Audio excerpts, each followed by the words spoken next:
Today's guest will help you get control of the cash you've got under the mattress, and maybe help you get a bit more action on top of the mattress as well. Welcome to the Tradies Business Show, helping you get off the tools and into true business ownership, so you can spend more time doing the things that matter most. Now, here are your hosts, Warwick Bidwell and Michaela Clark. So welcome to episode 22 of the Tradies Business Show. G'day, everyone. And we hope you're having a wonderful summer. Spectacular weather out, isn't it? It is. So today we're talking all about money and mindset. Ooh, and money. Yes, we all want some more and we don't often have enough. That's right. We'd all like to be getting more of that, wouldn't we? That's right. And another way to get money in your business is through MyOb PayDirect, which is our show sponsor. It's a mobile payment system where you can take payments on the job site and be able to SMS and email receipts out to customers, so you can take the money as soon as the job's finished and have it in your bank account the next day. There's some special on some readers, so if you want to find out more, check out tradiesbusinessshow.com/MYOB, and then you'll be able to fill in a form there and find out more and get the special offer. I just love that segue then, Michaela. I'm sitting here thinking, gee, that was just like seamless the way you went into our sponsor message. But look, we make no bones about it, listeners. MyOb do support the show, and we're very grateful for that, and they help us to bring all these great guests to you.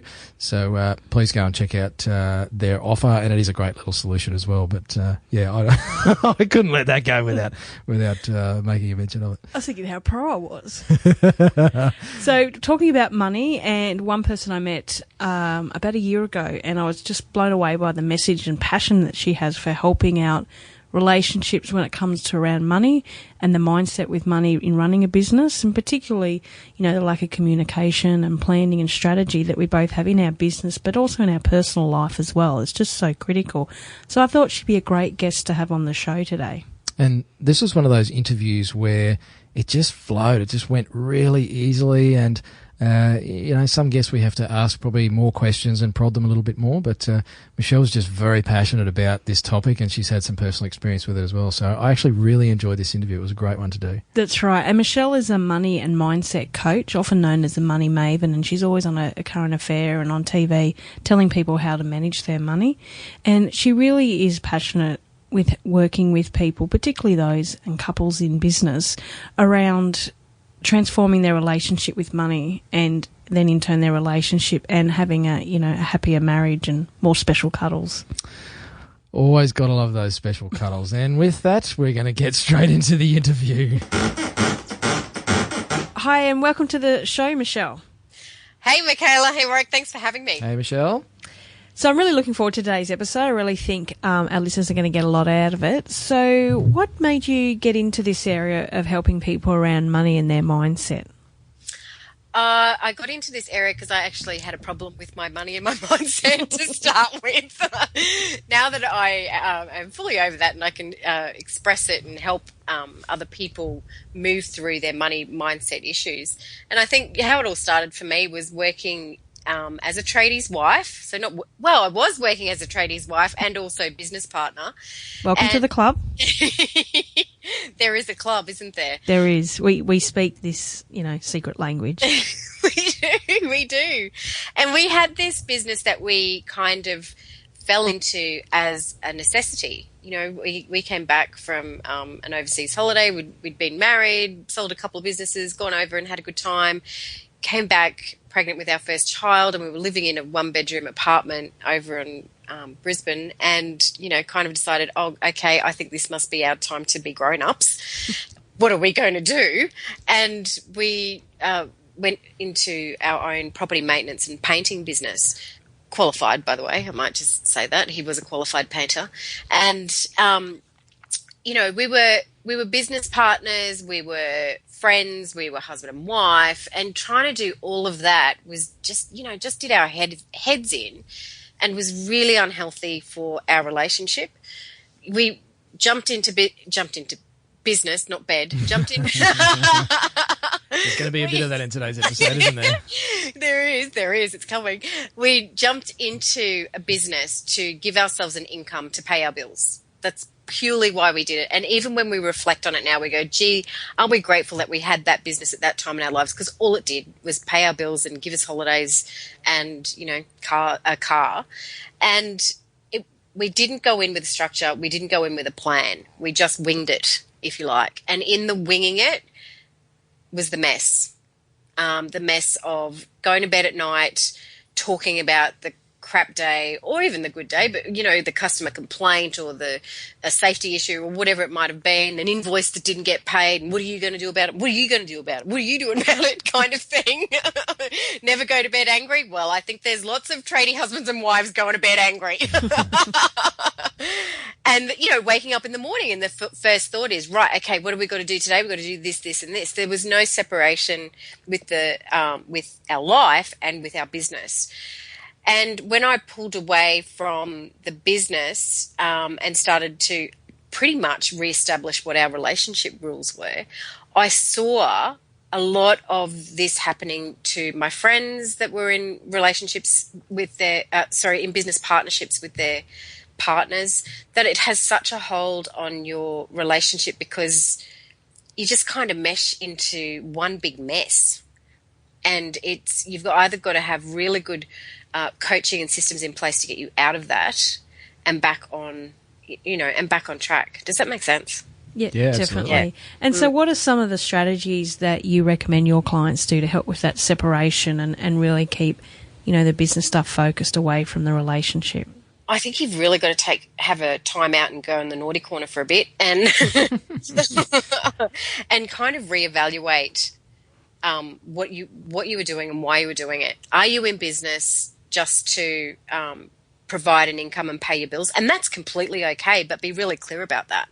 And be really clear about, is it a business that I'm going to grow and develop into franchises?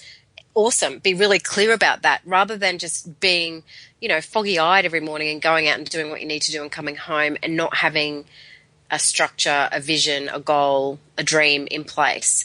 It's really important to separate what's going on in your life and have that as a separate entity and your business as a separate entity. Because for me, being the tradie's wife, at the time, we would have our business account and we would have our personal account, but there were so many times when I would be at the supermarket and go, oh gosh, I forgot to transfer any wages into our account last night. I'll just use the company card and I'll fix it all up when I get home.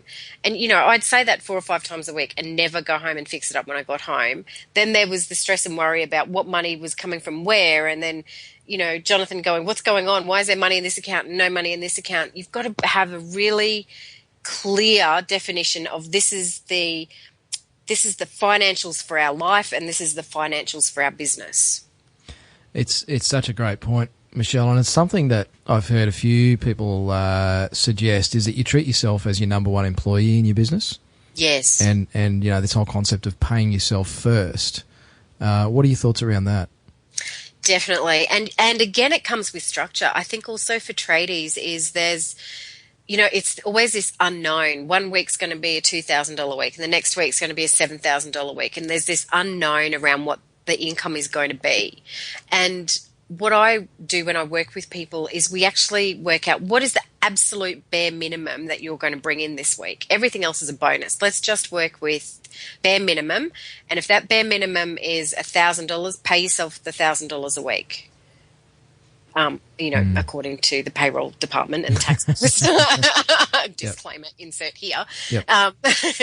But yes, definitely pay yourself first, because if you're not, because it's got all to do with value. If you're not valuing yourself and paying yourself first, there's a whole lot of mind shit going on in there about your self-value. And when you don't have a high self-value and a high self-belief, that is reflected in your service to your customers.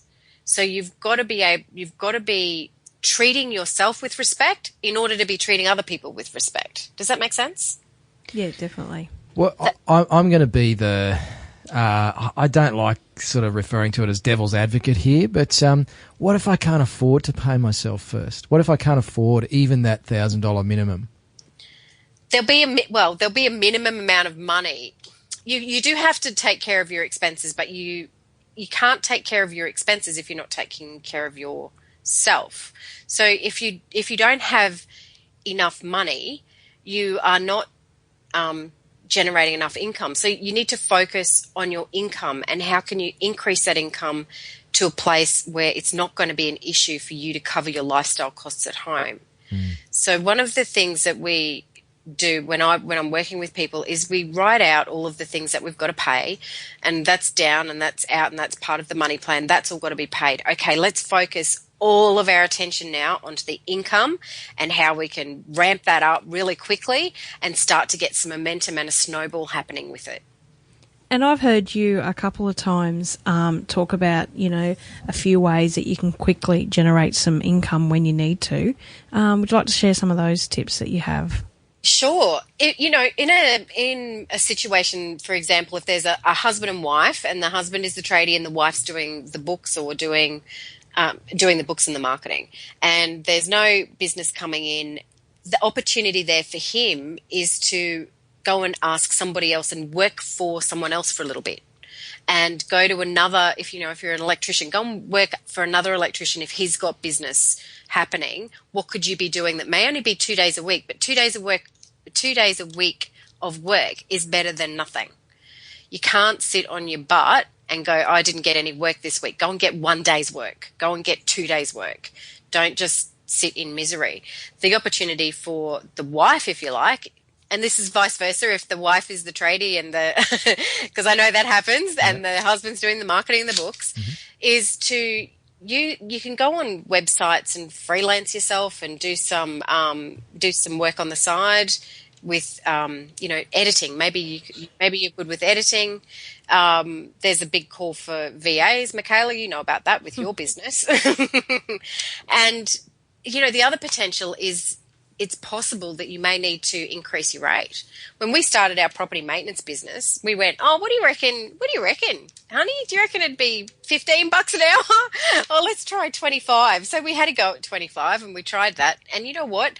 All we got was people only willing to pay $25 an hour. And that market is completely different to the market that wants to pay $75 an hour. You still do, and they're not complaining.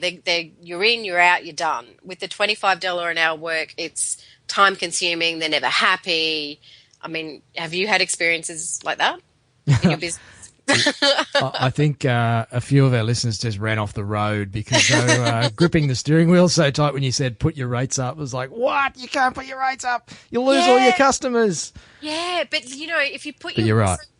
We had, I don't know, I'm just making figures up now, but if we had 100 customers paying $25 versus 25 customers paying $75, my quality of life and the action happening in the bedroom with my husband is way better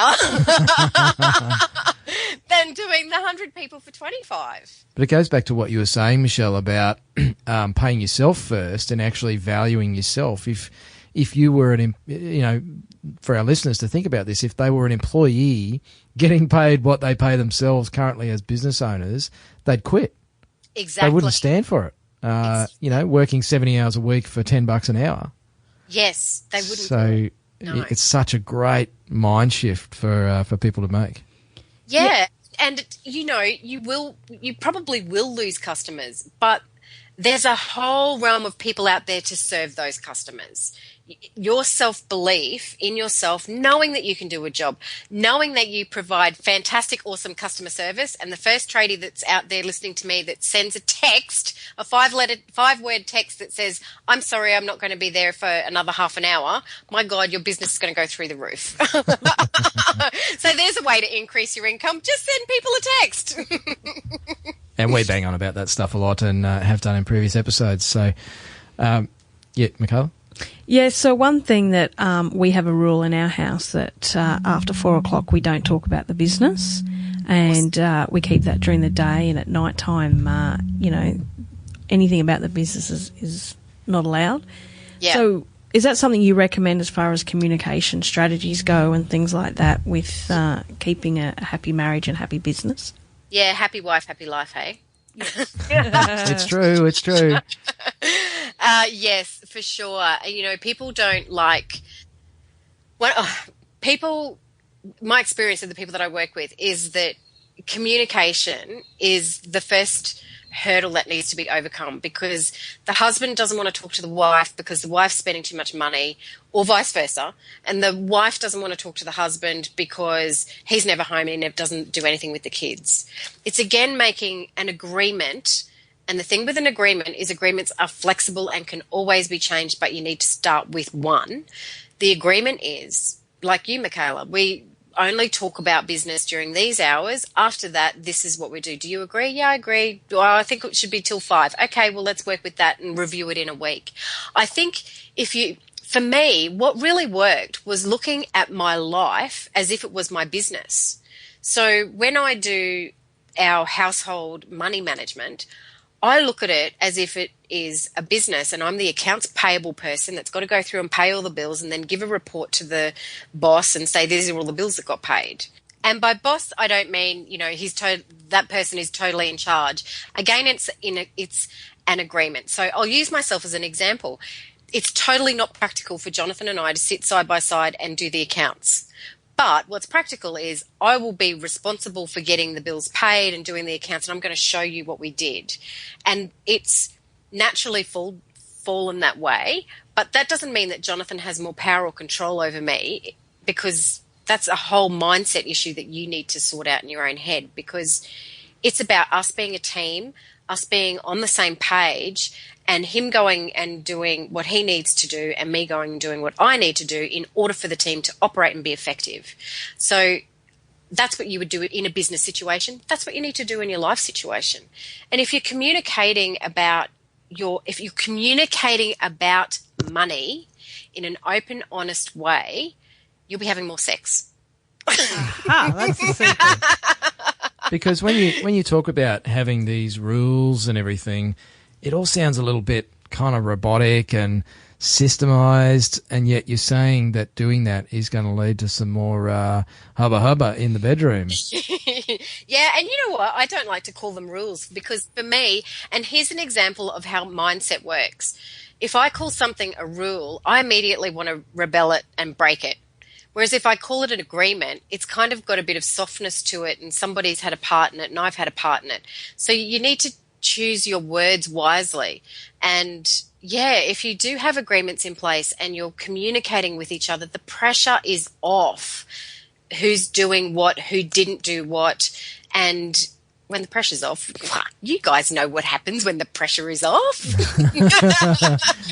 If I was better at this, I'd cue like a Johnny Farnham, take the pressure down in there or something. But so are there... Look, I want to bring something up, and in all the years of working with clients, I see some people who they put a lot of pressure on themselves financially because they just live beyond the capability of their business to fund their lifestyle. Mm-hmm. And it's they don't obviously set out to do that consciously, but have you got any tips for, I guess, sticking to some sort of a household budget so that they're not sitting there going, well, the business just doesn't make enough money to pay for all this stuff? Yeah, I mean, again, the biggest tip is to get that blurred line unblurred between life and business, and having them as two separate entities and dealing with them as two separate things. So when you sit down to pay the accounts, you're not paying the electricity bill at home and the lease on the truck. You're doing your business accounts on this day, and then you do your household accounts on this day. So really getting getting systemized. I mean, systems work. Look at McDonald's, look at, Subway, look at Coles, look at Woolworths. They have systems in place. They're businesses that have been around a long time, and the systems help them do that. They make them work. Yep. Yeah. And so things like credit cards and all that sort of stuff, do you have a particular point of view on those? So I wouldn't be putting any of your household expenses through the business until the end of the year and leaving it for your accountant to sort out. Don't try to do it on the fly and sort it out at the end. Do you know what I mean? Don't do it now. Wait for a year and have the accountant sort it all out for you. My wife would love to hear that, Michelle. She's an accountant, and the number of times I hear her complaining about business owners, in particular tradespeople, seems to be a bit of a mindset amongst our listeners of putting personal stuff through the business to get that bit of a tax break, Yes. It just makes life miserable for their accountant, which costs them more money in the end anyway. Well, it does, because they're spending more time on doing the stuff, aren't they, and sorting it all out and looking at what happened. So delay your gratification. And, I mean, that's a massive issue for our generation and for these next generations coming through. What? You mean I have to wait for it? Are we talking about money or the other stuff? You won't have to wait for sex if you've got your money stuff sorted, I'm telling you. I like it. Honey, if you're listening. It'll be on tap. With your credit cards at home, let's just say that you're being a good student, you're doing all of your business stuff in your business. With your personal life, you really need to be clear about what income is coming in and what expenses are going out. So, you've got to do a balance sheet on your household and a profit and loss on your household. And if you are overspending, you need to stop, because at the end of the year, when that credit card statement has been coming in every month for 12 months and you've overspent by $100, which freckle are you going to pull $1,200 out from? Yeah. Yep. You have to be aware what you are doing with your money. And it's our fear of not wanting to see it that gets us into more and more trouble. So, the whole head in the sand, walking out to the mailbox, already starting to feel anxious because it's the 21st of the month and you know that the credit card will be coming in soon. You're already starting to feel anxious because somewhere you are living beyond your means. You need to sort it out now, because that will turn around and bite you on the butt so bad that will then affect your business. If your money isn't clear in your life, how can it be clear in your business? Because then all you're doing is going to work to fix up your life. That's right. And you have to be clear about where you're at in both areas in your life. There's nothing worse than waking up in the morning and trying to get 10 clients this week because you've got to pay the school fees at the end of the week. That's not why we go into business. We go into business to create, better things. You don't go out. You go out there to be better than others. It's a competition, but from a service point of view. I'm not saying from a poke your eye out point of view or punch you in the face kind of thing. We've always got to be competing with ourselves to be of service to the people in our lives. And I think when you take that focus away from the amount of money you make to the amount of people we help, and again, I know it sounds a little perhaps fluffy, but when we make it about an outcome other than the dollar figure, that's when we actually deliver our best service, our best, we show people we care, and we've had a number of guests on the show that have talked about showing people you care and how that's actually transformed their business. So that's really what you're talking about, isn't it? Oh, that's totally what I'm talking about. And when you take away the dollars, because, at the end of the day, when you look at a bank statement and you see $500 in that bank account, all that is the number 500 on a page. How that feels having $500 in the bank account is all your stuff. It's always just numbers on a page. And if you can remove your emotion away from it and be of service to people, it's amazing how the people just end up landing on your lap anyway. That's right. And it's never about the money. This is the biggest lesson that I've learned in my life. I started my business when I was 22, and by 24, I was, drawing a really good wage. I was flying around the country. I was driving a, cute little Honda Prelude sports car. I bought my first house. The money was all about the money. But I look back on that and I go, you know what, you're so full of shit. It's never about the money. And I've been where I've had no money, and that point in time of my life where I had no money, all I wanted was my husband, my kids, and a roof over my head. All the rest I didn't care about. So if you can get yourself to that place, and then work out how you are going to be of service to people and your specialty and your knack for knowing how to solve that problem, the customers will land in your lap and the money will not be an issue. Yeah, that's some great advice, Michelle. So what do you think is the number one money mindset that tradies often have? You have to work your ring off and work 70 hours a week to get anywhere. And then, yeah, that's their mindset. But isn't that true? No. You have to work, you do not have to work 70 hours a week, because people who are working 70 hours a week are grasping. I find that they're clutching at straws, quick, next customer, quick, next customer. And then all they're focusing on is how they don't have enough, how they're never going to have enough, how they've got to work another 5 hours to get enough, rather than taking care of the 10 hours that they've worked today and providing exceptional customer service to those people, putting them on some kind of referral program, or, I'll come back in 3 months and, they're so busy in their heads thinking about how they're not making enough. They have no space to think about creating a sustainable business that they can potentially sell in the future. Tradies don't have a very long business lifespan when they're physically on the tools themselves. Do you know what it is, Warwick? Is it 20 years or is it not even that much? It's less than that these days. Yeah. And I've worked with a lot of people who basically by their early 40s, they're pretty much done. Yep. And can't handle the pace either, because there's young guys coming through that are busting out 50, 60-hour weeks on the tools. Yeah. And they're not old, but in terms of that career, it's kind of like professional football players. Yeah, by the time you hit exactly. 30, 35, you're pretty much finished. Yeah. So if you spend your whole time going, I've got to make this much money, I've got to do this, I've got to do 70 hours a week, I've got to do this, I've got to do this. You get to 40 and you've still got nothing. Mm. You've got to be thinking at the 30-year-old point, okay, how am I going to spend the next 10 years making this business into something that is going to provide me an income? Am I going to sell it? Am I going to grow it and put people under me, and then I can draw from that?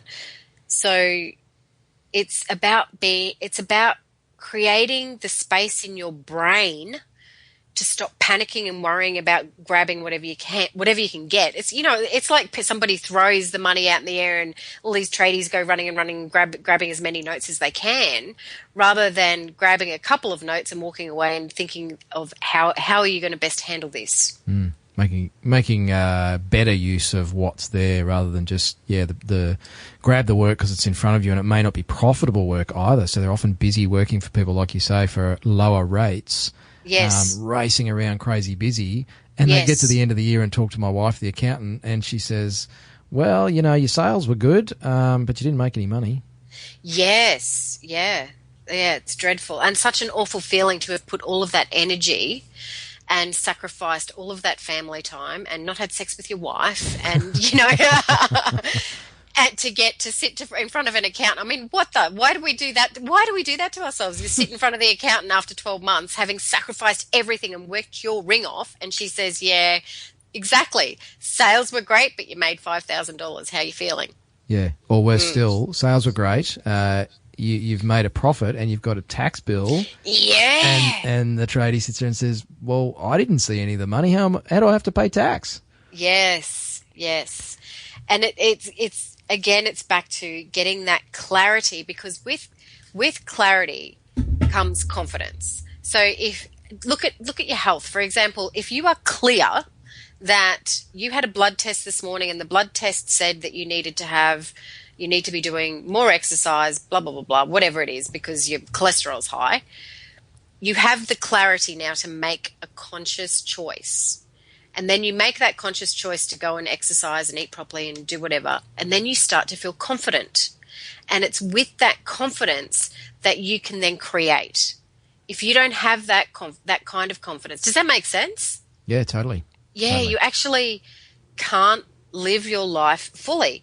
And the other thing is, it doesn't matter if you believe in God, Buddha, universe, if you believe in nothing, we weren't put here to be miserable souls. We weren't put here to be struggling. We weren't put on the planet to not have sex with our partners. We keep coming back to that, don't we? I am. I keep coming back to that because I'm telling you, you get all this sorted and you'll be laughing. You've got it. We weren't put here to be miserable, yet we put ourselves through so much stress, anxiety and worry for no result, for nothing. So stepping back a little bit and it's possible if you are in a financial crisis and you know you have bills to pay, it is possible to ring those people and say, I can't make my payment on time. Can I please have an extra 30 days? And give yourself 30 days pressure off to get your shit sorted. Get a business plan in place. Get an agreement in place with your wife. Work out who's going to be responsible for what. Have times, that you are going to talk about business, that you're not going to talk about business. It's such it's a topic that's surrounded in so much fear, isn't it? Like even that thing that you just say about phoning your suppliers and saying, hey, things are a bit tight. Could you give me a bit of leeway, or could I just part pay my invoice? Yes. So many people just won't do that. What's going on there? It's pride. It's a pride. In my experience, in the people that I work with, it's a pride issue. And, for me, when I was going through our financial meltdown, it was exactly that. It was, and, it was a layer by layer thing. But the first thing was how embarrassing. I can't believe that I've had 2 successful businesses and now I've got to ring these people and say, I'm sorry, I can't pay your bill. So there's that level of embarrassment. But then under the embarrassment was, well, okay, is that a realistic feeling to have? No, it's not. It's pride. I'm so proud of myself and I feel like I've let myself down. I feel like I haven't put my best effort in. And then you remove that layer. What's the next layer? And then it gets down to exactly this fear of what? What is the fear? Because you keep cutting back the layers and you go, shit, I'm just scared. I'm just scared they're going to come and take my house. Okay, is that fear real? Is that actually really what's going to happen if you don't pay your bill in the next 30 days? They're going to come and take your house. Go and ask the question. Go and find out. I went to our bank. I actually went to our bank with 3 months' worth of mortgage payments up our sleeves, but was worried about what was going to happen in the 4th month. And I walked into our bank manager and I really tough and strong, and I was going to handle it like a professional businesswoman, and I burst into tears in the first 30 seconds. And I got through it, but my fear was in month 4, they're going to take my house off me. He was so impressed that I actually had the guts to go in there and talk to him about it, that kind of, I don't want to say gave me brownie points, but it got me in a conversation straight away. I wasn't hiding. I didn't have my head in the sand. I actually found out that it was going to be the actual reality of a bank taking over your house would take a period of 2 years. So it's getting real about what that fear is and really looking at, will my wife leave me? I don't know. Is that a real fear? Is that a real possibility right now if you don't get your shit sorted? Is that going to happen? Don't know, but go there and start communicating about your fear. Because we all know what fear stands for, don't we? Fear stands for false expectations appearing real. So my expectation was in month 4, I'm not going to be able to make a mortgage payment and they're going to take my house. And that is so real to me right now. That is so real to me right now, sitting in my office, working out the money. This is really real for me. Okay, it's real for me, but is it real for them? No, it wasn't real for them. The reality is it doesn't happen. It's such a process. It takes such a long time. Yeah. And one of my mentors shared with me years ago, and it's something that I love, is one of the great ways to counter fear is with another F word. Yeah. And it's not that one. Oh. It's come up a few times today. But it's with the facts. Yes. And that's exactly what you're saying. It's not they won't take your house off you next week. Yes. There's a process. And so when you go and find those facts out, that actually can allay a lot of fears and allow us to put an action plan together and then start to move forward with things. That's right. And, in certain situations, people are going to say no. People are going to say, well, no, I'm sorry, that doesn't work. You need to pay us in 24 hours. But you now know that that's a fact. Rather than making it up, you actually know that it's a fact. And then you can go and organise all the other stuff and just get that one sorted. Yep. It gives you the opportunity when you face that fear and just write it down. I find, for me personally, when I'm worried about something, if I write it down, it actually straight away does not look real to me. It actually looks a bit ridiculous. And I go, well, let's break that down and sort that out. Yep. So maybe write down what your fear is and then go, well, is that true? Is that true? Absolutely. Because most of the time it's not. Yeah. And so we have just had Christmas and we're getting into the new year and people haven't been working and perhaps they've hit their credit card a little bit harder. So going into the new, what are some tips that you have around, this time of year and going forward? So the first tip is to pull your head out of your freckle. That's the first one. Because a scary statistic is March sees our highest applications of bankruptcy.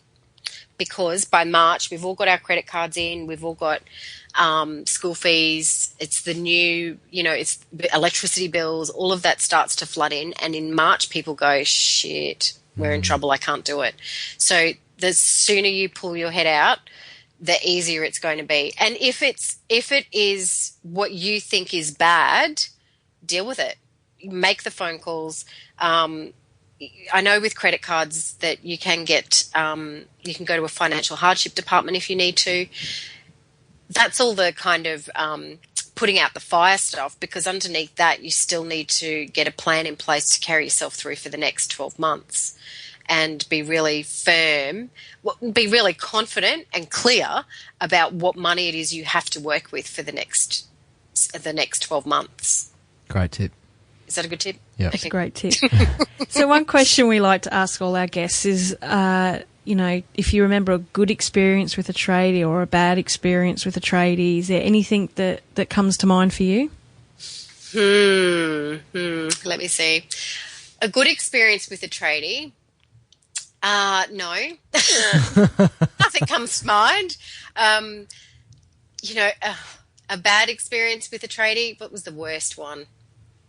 I don't think I've ever had a worst one, and we were talking about this before we started this chat, it's an industry where unfortunately it's a given, and it's a given that the tradie won't turn up on time, they're not going to do a good enough job, there'll